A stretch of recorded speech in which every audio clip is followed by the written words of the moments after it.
I think the strike's been very effective. I mean, the two unions that have been on strike, I mean, don't forget there's another two unions that weren't on strike. That's a matter for them and their own democratic procedures, but there's two unions on strike today, and I think over 70% of the service has been knocked out, in my view.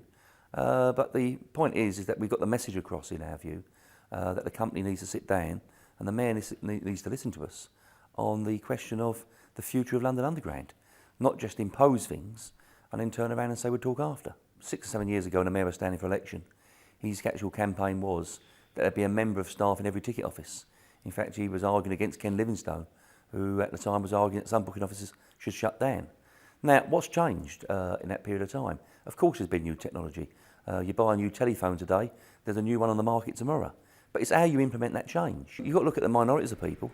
And also it may be okay, for example, saying that everything's got to be ticketless. What about when someone jumps off at Eurostar at King's Cross to get a ticket? What happens, for example, when people get off at Heathrow Airport to get a ticket? There are a number of areas. So you can't treat every single booking office exactly the same. We want to talk about change, but the company served us a notice last November and said these jobs were going, and they haven't changed their position once on any single booking office. Even where we can demonstrate that booking offices are still highly used, they won't even move their position. So what they really should do is tell us what has changed, what is the new technology.